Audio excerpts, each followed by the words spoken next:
கைபேசி என்ற தலைப்பில் பேச வருகிறார் துரை சரவணன். வடக்கே திருச்சி மலைக்கோட்டை, தெற்கே திருமயம் புகழ்கோட்டை, நடுவிலே திகழும் கலைக்கோட்டை, நாடே புகழும் புதுக்கோட்டை என்னுடைய ஊர்.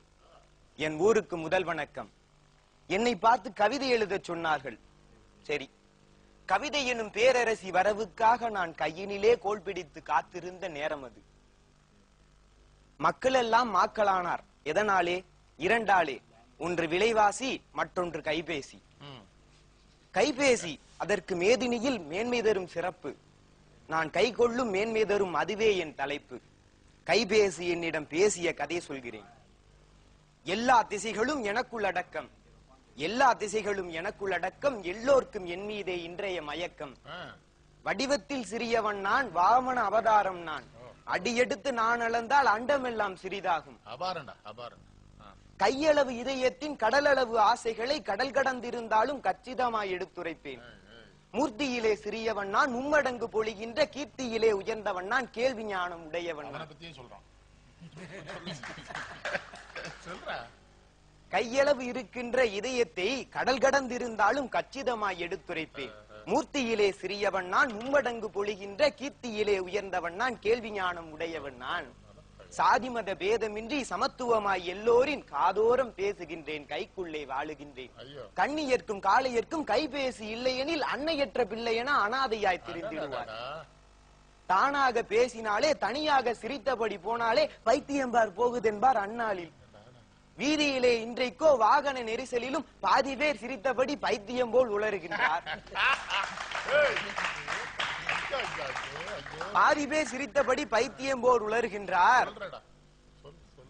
பாதி பேர் சிரித்தபடி பைத்தியம் போல் உளறுகின்றார். காரணம் தான் தெரிகிறதா? காரணம் தான் தெரிகிறதா? கைபேசி என்னிடம் தான் ஊர்க்கதைகள் அளக்கின்றார், உலகினையே மறக்கின்றார். மன்னனுக்கும் புலவனுக்கும் மதிகான நட்பு அன்று அன்று, கண்ணியர்க்கும் காளையர்க்கும் கைபேசி காதல் இன்று. பொத்தானை மறந்தாலும், போட்டிருக்கும் சட்டையிலே பொத்தானை மறந்தாலும், புத்தகத்தை மறந்தாலும், புசித்திடவே மறந்தாலும், பெற்றோரை அத்தானை யாரைத்தான் மறந்தாலும், மனிதன் விவேக கைபேசி என்னை வித்தகனாய் மறப்பதில்லை. காதலனும் நோக்கியா, காதலியும் நோக்கியா, காதலனும் நோக்கியா, காதலியும் நோக்கியா, இதை பேதையான பெற்றோரும் பின்னொரு நாள் நோக்கியா.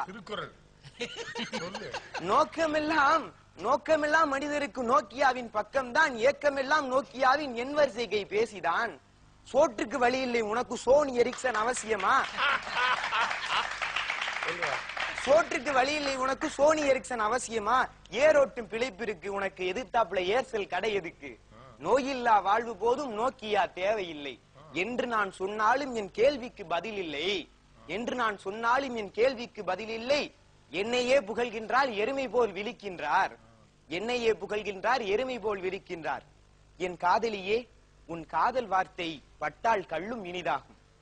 உன் காதல் வார்த்தை பட்டால் கள்ளும் இனிதாகும், கனியாகும். உன் காதல் வார்த்தை வாங்கித் தரும் என் கைபேசி இனிதாகும் என்று சொல்வோன் சிலன்.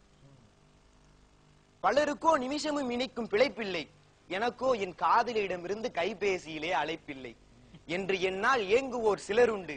என்றாலும் தினம் காலை நான் எழுப்புவோர் பலருண்டு. தலையான கைபேசி என்னை தவம் இருந்து கண்டெடுத்தார். கொலைகாரன் கையில் நான் குத்துயிராய் கிடைக்கின்றேன். கைபேசி திரையினிலே காந்தி படம் இருப்பதில்லை, கைபேசி திரையினிலே காந்தி படம் இருப்பதில்லை. மைபூசும் நடிகையரின் மார்பழகு படம் இருப்பது. கைபேசி திரையினிலே காந்தி படம் இருப்பதில்லை, மைபூசும் நடிகையரின் மார்பழகு. மீறின கவிதைடா, வயசுக்கு மீறின கவிதை சொல்லு சொல்லு சொல்லு. இருக்குமிடம் தெரியாமல் பித்தனை போல் பிதற்றுவோனுக்கு கைபேசி நஞ்சாகும், கல்லறைக்கு வழியாகும். அஞ்சுதற்கும் அஞ்சாமல் அறிவிலி போல் நடந்துகின்றால், அஞ்சுதற்கும் அஞ்சாமல் அறிவிலி போல் நடந்து கொண்டால் கைபேசி கொலைக்கருவி கல்லறைக்கு வழிகாட்டி. கணத்தினிலே கைபேசி காதலினால் சாலையிலே பிணமானோர் எண்ணிக்கை நான் பேசத்தான் அடங்கிடுமா? கைபேசி காத்திருக்க கவனமெல்லாம் அதில் இருக்க மெய்பேசி சென்றவன் மேல் மோதியதே பேருந்து. இருசக்கர வாகனத்தில் விரைவாக செல்கையிலும், இருசக்கர வாகனத்தில் விரைவாக செல்கையிலும் பெருமை பல பேசுகின்றார், பெரும் விபத்தில் சாகின்றார். மூன்றெழுத்தில் மூச்சிருக்கும், மூளையெல்லாம் பேச்சிருக்கும், வானளக்கும் SMS வளர்கொடுமை என் சொல்வேன். மூன்றெழுத்தில் மூச்சிருக்கும், மூளையெல்லாம் பேச்சிருக்கும், வானளக்கும் SMS வன்கொடுமை என் சொல்வேன். அங்கெங்கெனாதபடி ஆனந்த கைபேசி, அங்குங்கெனாதபடி ஆனந்த கைபேசி எங்கெங்கும் நிறைந்திருக்கும் இவ்வுலக புதுமை கடவுள். ஊர் உலகே விரும்பி என்னை உறவாடும் என்னை ஏன், ஊர் உலகே மிக விரும்பி உறவாடும் என்னை ஏன் தேர்தலிலே இன்று வரை தேர்ந்த சின்னமாக வைக்கவில்லை. இருந்தாலும் எனக்குள்ள ஏற்றத்தை சொல்லிவிட்டேன், வரும் நாளில் சின்னமென வைக்கட்டும் தேர்தலிலே. இத்தோடு கைபேசி என்னோடு பேசி முடித்துக் கொண்டது. நானோ கவிஞன் இல்லை. நான் இங்கு சொல்லி இருக்கும் கருத்துக்களோ சுருக்கம். என் கவிதை மீது ஏற்பட்டதா உங்களுக்கு சின்ன மயக்கம்? என் விரல்கள் வருடிய இந்த வரிகளுக்கு கேட்கிறேன் நன்றி வணக்கம்.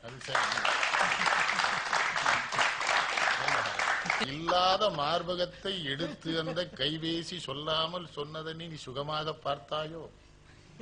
சுகமாக பார்க்க வயது இது. என்ன அருமையா சொன்னடா. ரொம்ப அந்த என்னடா பிள்ளை நீ கவிதை தான்டா பாடின.